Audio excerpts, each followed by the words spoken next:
جو خرابی ہے اور دوسری جو اس خرابی کا مقابلہ کرتی ہے. پھر کس کا پلڑا بھاری ہوا ہے؟ بات اب دوبارہ یہاں تک پہنچتی ہے. تو اگر ہم پیچھے چلیں، انسان کی تاریخ پر ایک نظر ڈالی جائے، یہ دیکھیں کہ پرانے زمانوں میں کس قدر تشدد کو نارمل سمجھا جاتا تھا. یہ ہیبرو بائبل سے میں نے اقتباس لیا ہے، اور ایک اس کا باب ہے جوشوا کے نام سے. تو جوشوا کو عربی میں لکھتے ہیں یوشع بن نون، اور اگرچہ اس کا قرآن میں ذکر نہیں ہے، لیکن حدیث میں ہے. اور یوشع کو ان کا نام بہت تکریم سے لیا جاتا ہے. تو اب یہ حضرت موسیٰ کے بعد کی بات ہے. حضرت موسیٰ اس وقت بستر مرگ پہ تھے، اور انہوں نے یوشع کو اپنا جانشین بنایا. پھر یہ اللہ کا حکم آیا کہ یہودی قوم کو کہ اب یہاں سے نکلو، اور جہاں تم پر اتنے ظلم ہو رہے ہیں اور جہاں قحط پڑ رہا ہے، اور جاؤ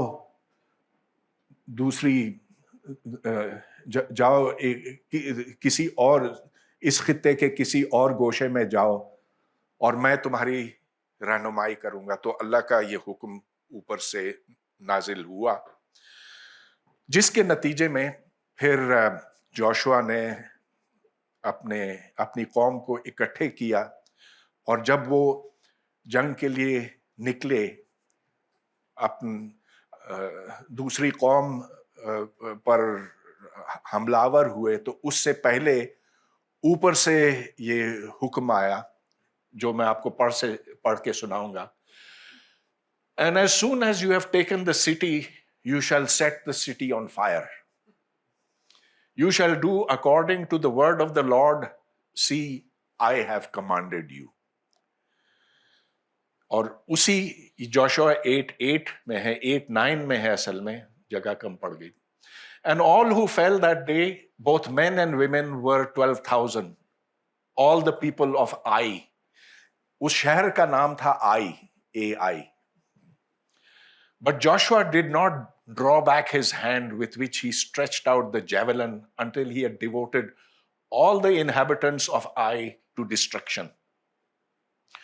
Only the livestock and the spoil of that city Israel took as their plunder. تو یہ بنی اسرائیل کی بات ہو رہی ہے. According to the word of the Lord that he commanded Joshua. So Joshua burned Ai and made it forever a heap of ruins, as it is to this day. And he hanged the king of Ai on a tree until evening. And at sunset, Joshua commanded, and they took his body down from the tree, and they threw it at the entrance of the gate of the city, and raised it over a great heap of stones, which stands there to this day. تو یہ old testament میں ہے، یعنی کہ 3000 سال پرانی بات ہوگی، 2500 سال، مجھے پتہ نہیں. مگر واضح تھا کہ اس زمانے میں جب آپ جنگ کرتے تھے تو آپ صرف اپنے دشمن کو مسخر نہیں کرتے تھے، اس کو ہراتے نہیں تھے، آپ اسے قتل کر دیتے تھے. اور صرف اس کو نہیں، اس کی عورتوں کو، اس کے مویشی کو، سب کچھ آپ ختم کر دیتے تھے. یہ اس زمانے کا دستور تھا، آپ اس کو برا نہ کہیں، یہ اس زمانے کا عام طریقہ تھا جنگ لڑنے کا. میں کچھ زیادہ نہیں کہنا چاہتا ہوں، لیکن آپ لوگوں نے قرآن شریف بھی پڑھا ہے، بنو قریظہ کے واقعے سے بھی آپ واقف ہیں. تو یہ اس بات کی دلیل ہے کہ اس زمانے میں ایسا ہوتا تھا. جب آپ جنگ جیتے تھے تو مفتو کی لڑکیاں آپ کی ہو جاتی تھی، لونڈیاں ہو جاتی تھیں، جو مرد تھے ان کو آپ غلام بنا دیتے تھے.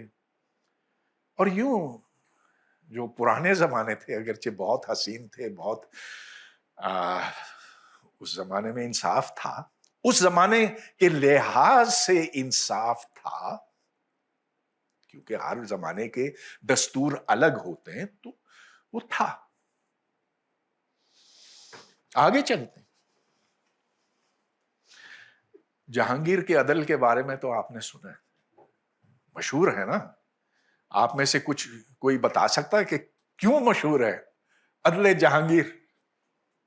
کوئی واقعہ اس میں سے، کوئی کچھ؟ زنجیر ہلا دیتے. ہاں، زنجیر ہلا دیتے تھے. زنجیر تو جس کو بھی شکایت تھی بادشاہ سلامت سے، وہ زنجیر ہلا سکتا تھا. اور بادشاہ سلامت وہاں پہنچتے تھے، پوچھتے تھے مسئلہ کیا ہے، تو اس کے حساب سے پھر اس کے ساتھ انصاف کیا جاتا تھا. تو شبلی نعمانی کی ایک بڑی مشہور نظم ہے عدل جہانگیر کے نام سے، جس کا قصہ کچھ یوں ہے کہ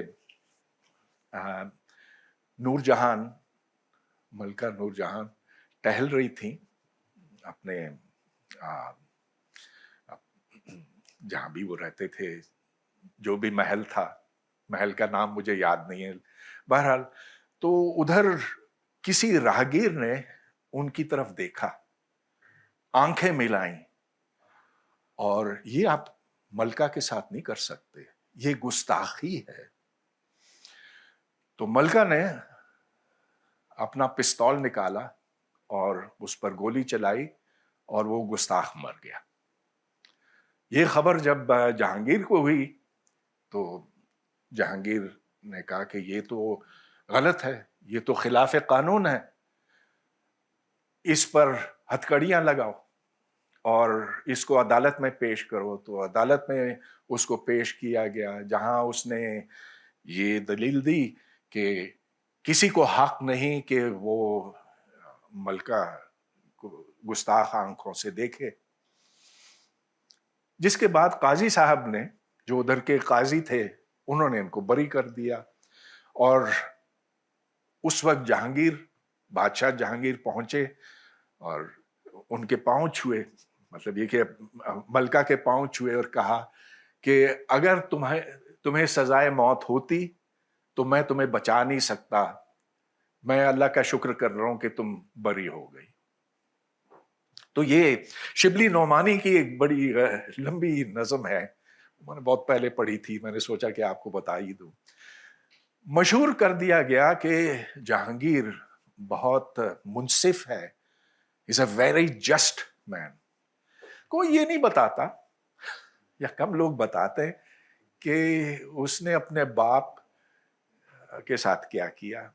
ابو الفضل جو اکبر نامہ کا مصنف تھا، اور جس نے اور بھی آئین اکبری لکھی، تو اس نے ابو الفضل کو قتل کر دیا، کیونکہ ابو الفضل نہیں چاہتا. ابو الفضل نے اکبر سے کہا تھا کہ یہ تمہارا بیٹا شراب پیتا ہے اور اچھے کام نہیں کرتا اور بہت سے اور غلط کام کرتا، تو اس نے ابو الفضل کو قتل کروا دیا. اور تو اور اپنے بھائیوں کو بھی اس نے مار دیا. اس زمانے میں بھائیوں کو قتل کرنا تو کوئی بات ہی نہیں ہوتی تھی. ایک اور مثال اس کی اورنگزیب اور دارا شکوہ کی، وہ آپ جانتے ہیں نا، دارا شکوہ کا پورا قصہ جانتے ہیں. اور آپ کو یہ بھی پتا ہونا چاہیے کہ اورنگزیب نے عالمگیر جو اس کا باپ تھا، اس کی آنکھیں نکلوا دی، اندھا کر دیا، اور اپنے سارے بھائیوں کو بشمول دارا شکوہ کو قتل کیا. کس نے؟ ہاں بالکل بالکل، اس کو بھی مروایا. کسی نے لکھا ہے کہ اورنگزیب بہت نیک پاک، وہ کہا جاتا ہے کہ وہ اورنگزیب جو ہیں بہت نیک پاک بادشاہ تھے، اور جتنی کتابیں ان کے دفاع میں لکھی گئیں کسی بادشاہ کے دفاع میں نہیں لکھی گئیں، اور انہوں نے نہ کوئی نماز چھوڑی اور نہ کوئی بھائی چھوڑا. اور وہ ٹوپیاں سیتے تھے نا, نماز کی ٹوپیاں سیتے تھے. سب سے بڑی بات یہ تو بڑا پاکیزہ شخص تھا اور اپنے زمانے کے لحاظ سے بہت اچھا بادشاہ سمجھا جاتا تھا. مسلمانوں کے لیے, ہندوؤں کے لیے اتنا اچھا نہیں. تو یہ ہمارے سامنے مثالیں ہیں کہ جو ماضی جس کو ہم اتنا اچھا سمجھتے ہیں اس زمانے کے لحاظ سے وہ اچھے ہوتے ہوں گے. آج جب ہم اس کو دیکھتے ہیں تو ہمیں نہیں لگتا کہ یہ اچھا برتاؤ کیا گیا اپنے بھائیوں کے ساتھ, اپنے باپ کے ساتھ, اور کہ ایسا ہونا نہیں چاہیے. یہ اس بات کی دلیل ہے کہ انسانی معاشرے میں, سماج میں ترقی ہوئی ہے کہ ہم اوپر کی طرف رفتہ رفتہ آہستہ آہستہ ارتقا کرتے جا رہے ہیں. لیکن چلیے, جو سب سے اہم بات ہے وہ تو اعداد و شمار بتاتے ہیں. یہ نہیں کہ آپ کی پسند ناپسند کیا ہے, لیکن اعداد و شمار, تشدد کے اعداد و شمار. اب یہ باتیں تو میں نے اپنی طرف سے ڈالی ہیں, لیکن یہ ٹیبل میں نے پنکر کی کتاب سے لیا, جس میں اس نے کئی یہاں پر اس نے درجہ بندی کی ہے 1 2 3 4 5 6 10 کانفلکٹ کس صدی میں ہوا, کتنے لوگ مرے, لیکن جو سب سے بڑی چیز ہے یہ ڈیتھ ٹول ایکویولنٹ. اس کی میں تھوڑی سی وضاحت کرتا ہوں اور پھر درجہ بندی یہاں پر کی گئی. تو ادھر کوئی درجہ بندی نہیں, ادھر ہے. دنیا کی آبادی آج سے 1000 سال پہلے بہت کم تھی. 2000 سال پہلے اور بھی کم ہوگی یا اس سے تھوڑا سا فرق ہوگا. تو ہر زمانے میں جب بھی جنگ و جدل ہوئی تو اس کے حساب سے ہمیں یہ دیکھنا ہوگا کہ کسی جنگ میں جو مرنے والوں کی تعداد تھی وہ اس پاپولیشن کے حساب سے کتنی بنتی ہے. اب پنکر کا مدعا یہ ہے کہ اگر آپ اس طرح سے اس کی درجہ بندی کریں تو وقت کے ساتھ تشدد کم ہوتا چلا گیا. چلیے دوسری جنگ عظیم کی بات لیتے ہیں سب سے پہلے, جو کہ 20ویں صدی میں ہوئی. سن تو آج سے کوئی 80 سال پہلے. اس میں ایکچوئل مرنے والوں کی تعداد 55 ملین تھی اور ڈیتھ ٹول ایکویولنٹ یعنی کہ 20th سینچری کے لحاظ سے پھر وہ بھی 55 ملین بنتی. جو چائنا میں انقلاب آیا تھا, ماؤ زیتونگ کا انقلاب آیا تھا, کمیونسٹ انقلاب آیا تھا, اس میں 40 ملین لوگ مارے گئے تھے.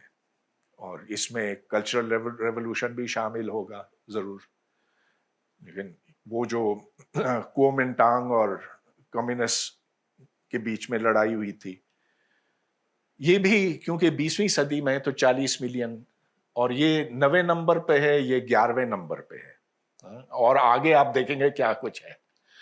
منگولوں نے بغداد کے اوپر جب حملہ کیا اور پورے مشرقی اس سینٹرل ایشیا کے اوپر کیا, تو یہ تو آپ کو پتا ہے کہ 1258 میں بغداد کو انہوں نے مسمار کر دیا, چنگیز خان نے کر دیا. وہاں ایک بندہ بھی نہیں چھوڑا, ادھر لاشوں کی ڈھیر تھی. جو اسلامی تہذیب تھی اس کو مسمار کر دیا, ایک چیز بھی وہاں نہیں چھوڑی. بیت الحکمہ بھی ختم کر دیا. یہ 13ویں صدی کی بات ہے.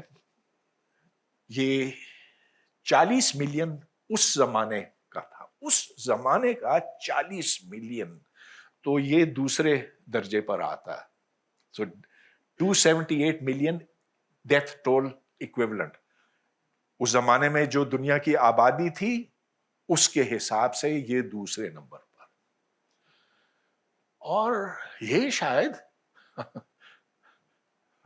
آپ کو اور مجھے, ہم نے تو کبھی سنا ہی نہیں ہے اس کے بارے میں, کیونکہ یہ چائنا کی تاریخ ہے جس سے کم از کم میں کچھ ہی جانتا ہوں، لیکن سچی بات یہ کہ جب میں نے یہ دیکھا کہ یہ 8ویں صدی میں ایک بغاوت ہوئی تھی اور جس بے دردی کے ساتھ اس بغاوت کو کچلا گیا، تو اس میں 429 ملین ایکویولنٹ جو اس کو سر فہرست بناتا ہے، نمبر 1 بناتا. پھر یہ بھی چائنا کی ہے. جو امریکہ میں ادھر کے مقامی لوگ تھے، جو انڈینز تھے، ریڈ انڈینز تھے، ان کی تعداد، مرنے والوں کی تعداد 20 ملین، جو کہ 40 million equivalent of 20th century بنتی ہے. او سوری، یہ میں غلط بتا رہا ہوں، 92 ملین بنتی ہے. تو یہ 7ویں درجے پہ. اسٹالن کیونکہ 20ویں صدی کا ہے تو 20 ملین. اور اس طرح ایک اور ٹریڈ بھی، ہاں اس پر بھی ہمیں ذرا غور کرنا چاہیے کہ جو غلاموں کا کاروبار تھا، اب غلام کو جب آپ اپنے قبیلے سے نکال کر کہیں اور لے جاتے ہیں تو آپ کو لوگوں کو تو مارنا پڑتا ہے. اور کتنا، یہ دیکھیے، یہ نمبر 3 پر ہے، 18 million 132 million. Atlantic slave trade 18 million 83 million, number 8. باقی اچھا، اس نے تاریخ سے یہ ساری مثالیں لی ہوئی ہیں اور اس کے پورے حوالہ جات ہیں. اسی لیے تو یہ کتاب اتنی موٹی ہے، 800 صفحوں کی ہے. سارے حوالہ جات ہیں. اس نے بتایا کہ کس صدی میں کتنے لوگ مارے گئے تھے، کس جنگ میں.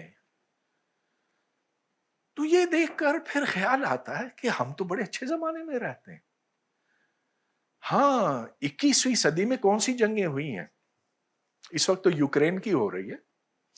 یوکرین کے اوپر ابھی اس وقت بڑے وحشیانہ حملے ہو رہے ہیں، اس میں کوئی شک نہیں.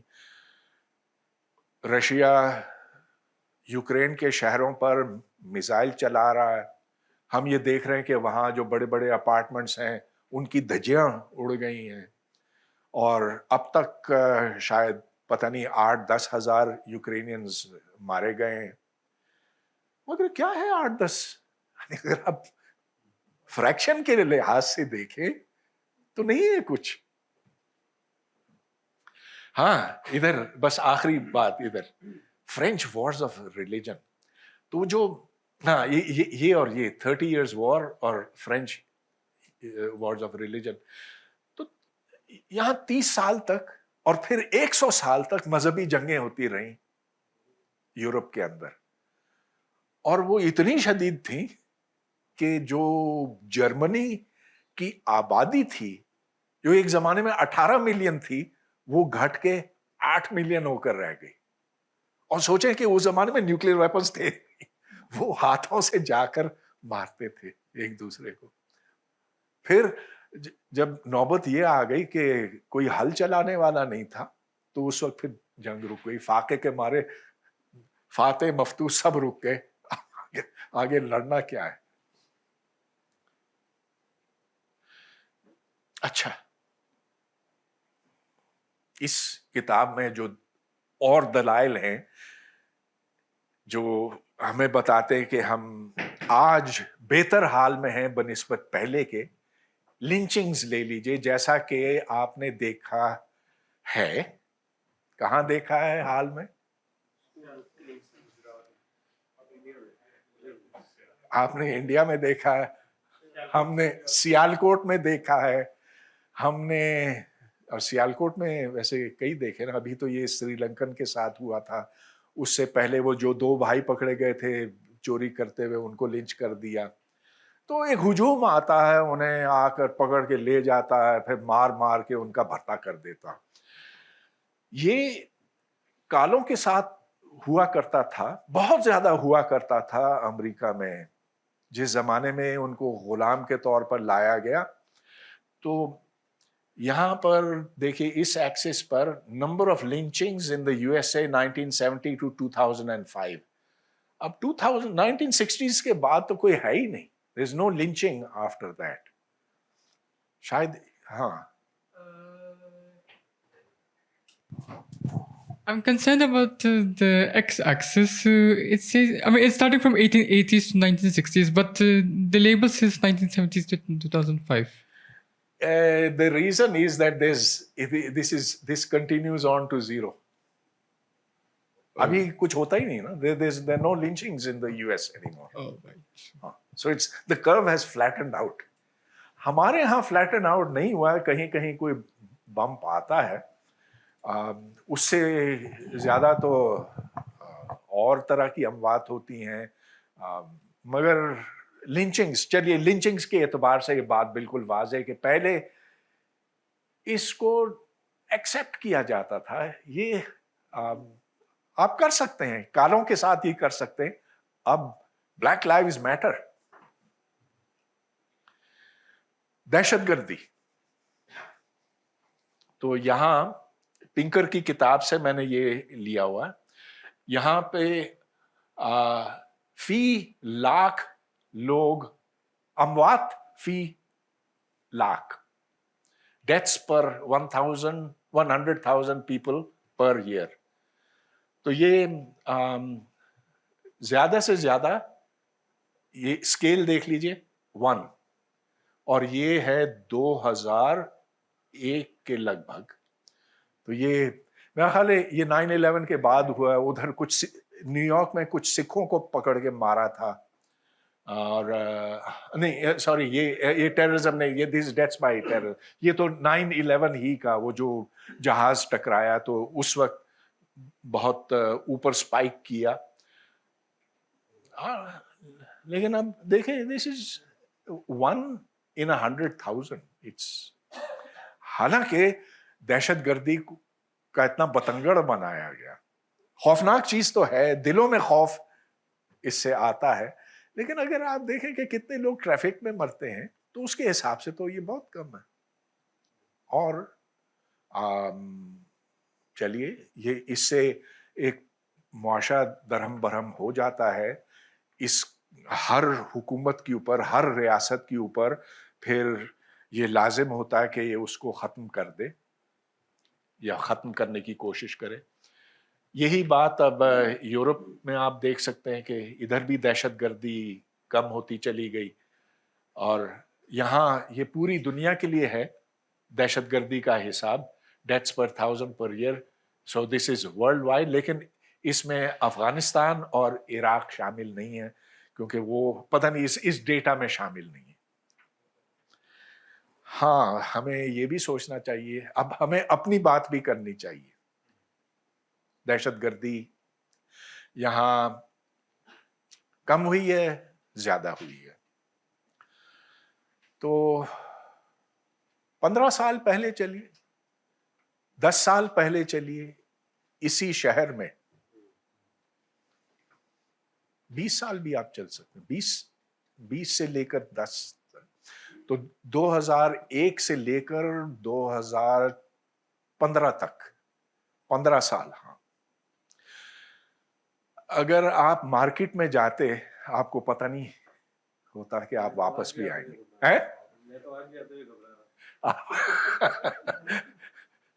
نہیں, اب وہ خوف نہیں رہا نا. پہلے تو ایسے تھا کہ خود کش گھس جاتے تھے کسی دفتر کے اندر, کسی مسجد کے اندر, کسی امام بارگاہ کے اندر, اور آپ جب نماز پڑھنے کے لیے جاتے تھے تو دیکھتے تھے کہ ادھر مسلح گارڈز ہر طرف کھڑے ہیں, ان کے پاس اپنے کلاشنکوف. یہ ایک ایسی عجیب کیفیت تھی ان زمانوں میں کہ حالانکہ اتنی اموات ہو رہی تھی, اتنے دہشت گردی کے واقعات ہو رہے تھے, لیکن ٹیلی ویژن پر آپ دہشت گردی کا لفظ استعمال نہیں کر سکتے تھے. کیونکہ مجھے اکثر ان دنوں میں بلایا جاتا تھا. اس کے کچھ دیر بعد